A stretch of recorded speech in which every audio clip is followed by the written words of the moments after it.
Greetings, mortals. It is I, your immortal Emperor Valkorion, and this is the Valkorion Hour. To begin, let me simply dispel some propaganda that has been released as of late concerning my ultimate destruction. Needn't any of you worry, for your Emperor still lives, mostly because the writers won't let me die. Furthermore, some of the more astute or perhaps picky among you may note my voice sounds different than before. Well, the answer as to why is quite simple, really. Due to some family issues of my own,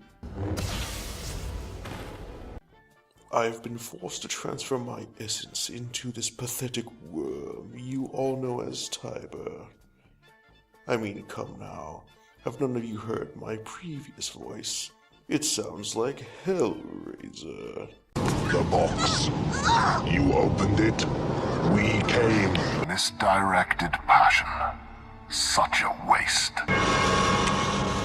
We have such sights to show you. An infantile display, Tol Braga. Reckless pride, limbed by self-righteousness. We'll tear your soul apart. You are mine. Servants, slaves, weapons. And you will obey.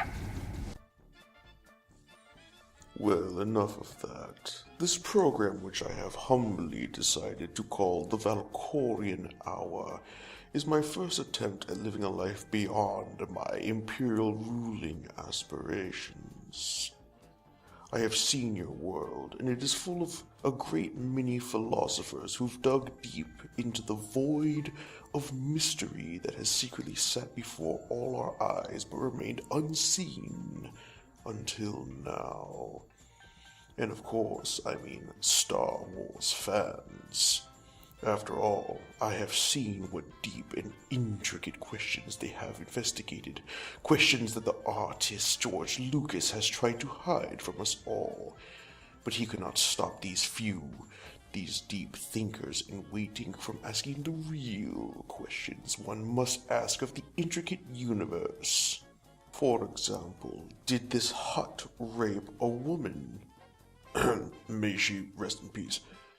Did this man's genitals get burned off by a river of molten lava? Yeah!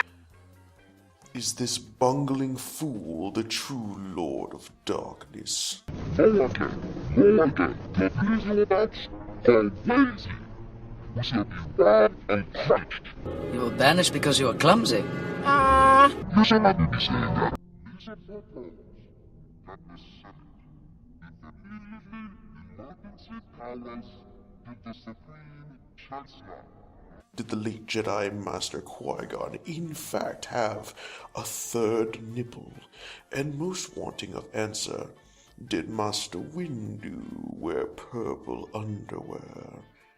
These and much, much more are the true questions that need be asked, and thus my first hourly special shall be devoted to asking but several of these most deserving questions. Thus begins the segment I have named, The Real Questions George Lucas Wants Us to Ask. Our first question is perhaps one of the most clear and obvious to ask, yet the fools who surround me have failed to answer it, so I shall accommodate. We all know that Anakin Skywalker procreated with this woman here, Padme Amadeus. What? What do you mean I got it wrong? With whom do you think you speak with? Get out of my studio, worm! As I was saying, Padme becomes, as the dwellers of this pathetic world call it, Anakin's baby's mama, and gives birth to twin children, and trust me, twins are only ever a problem. I would know from personal experience.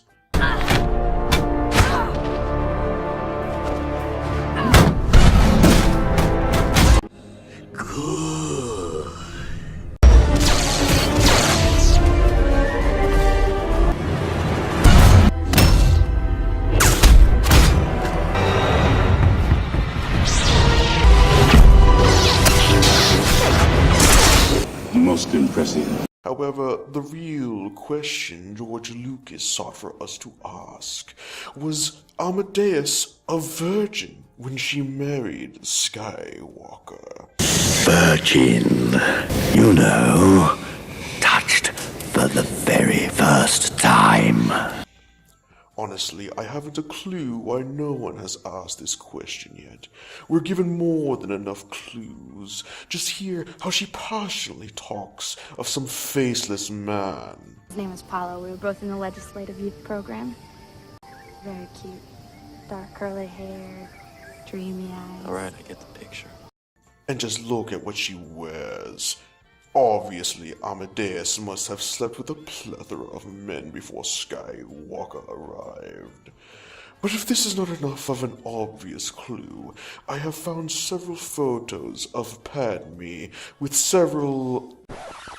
What now? And who are you? Oh, then you mean... Oh. Well, then I see. That is... disappointing. It would appear that this is in fact not a photo of Padme, nor are any of the others I had lined up at that.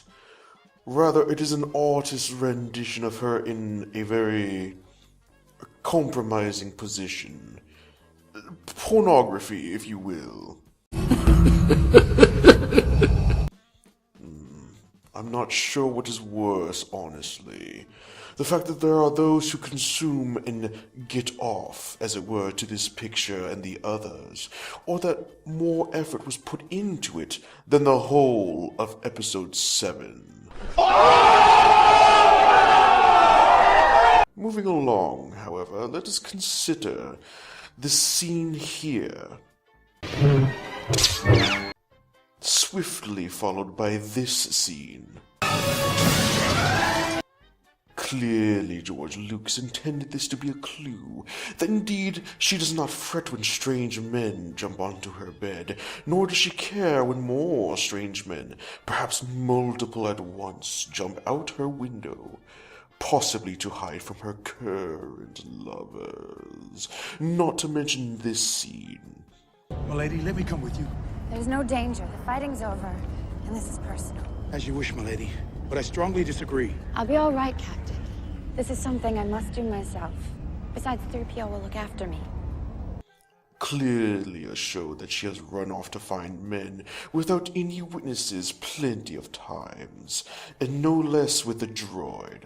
Perhaps record her scandalous behavior, or better yet, participate. Oh, that's nasty. But now, let us take a short break for a word from my show's current only sponsor.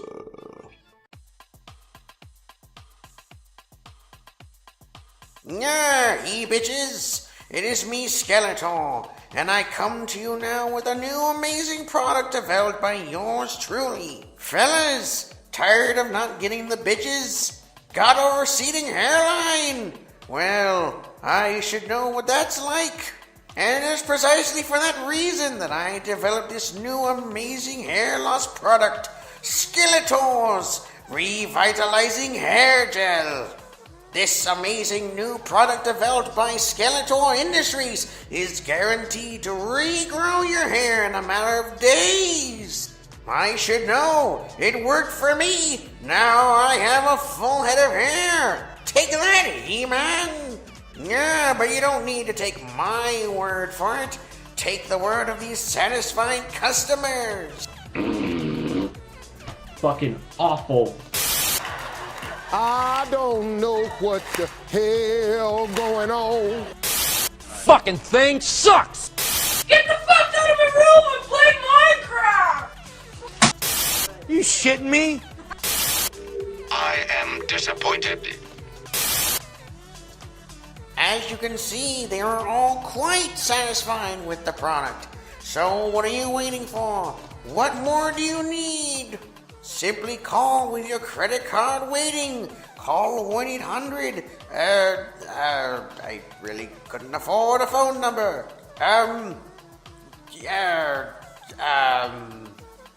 Whatever, just send me your damn money. I will get it to you one way or another. This hair product will change your lives, guaranteed. So get it now. Don't be a he bitch. Don't be a he man. Be a he. God damn it! Who writes this goddamn script for me? Jesus fucking shit.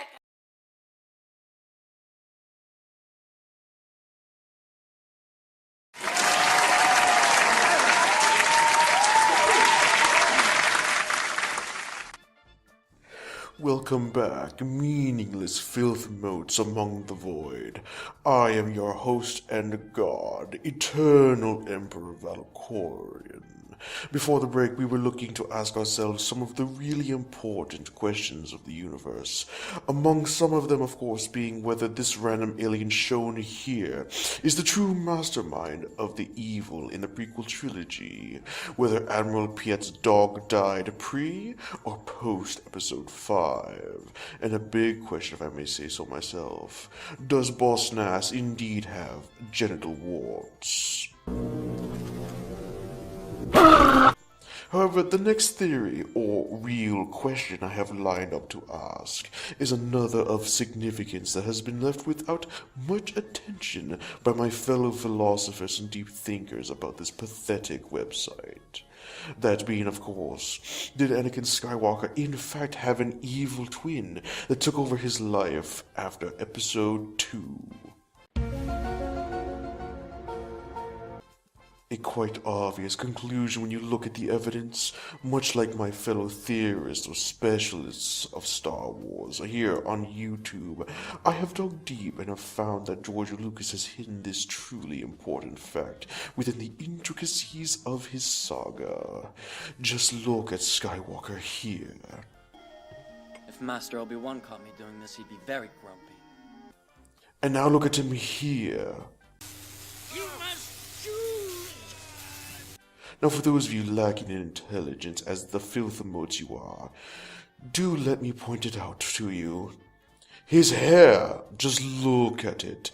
It's gone from short with a braid to longer and slightly wild at times. Clearly, someone has stolen his life right from under him and our noses combined.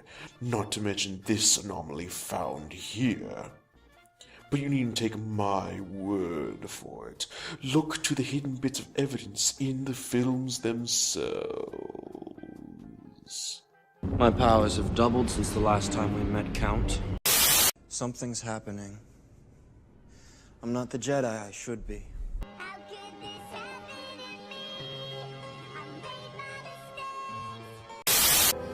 You've changed.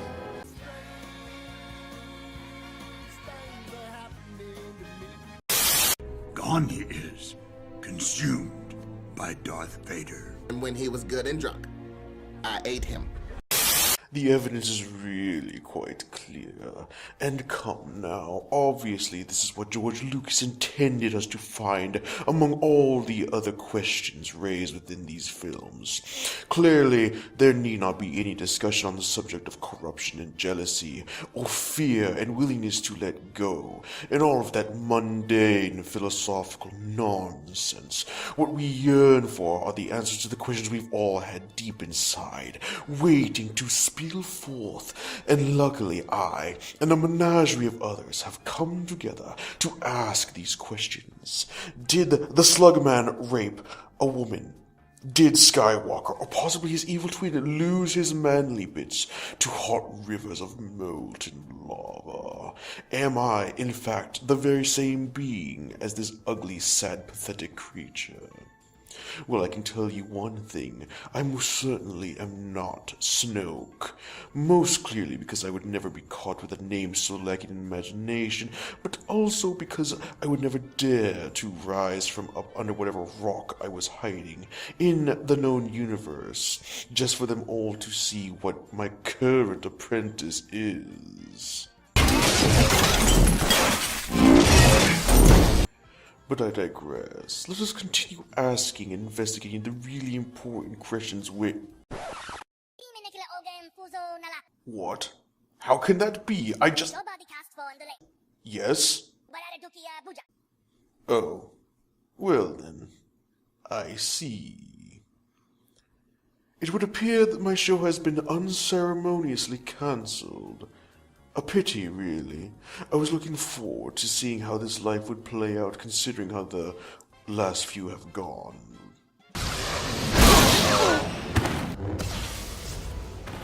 With this sudden cancellation, I would say that you, my all too loyal viewers, are like family to me.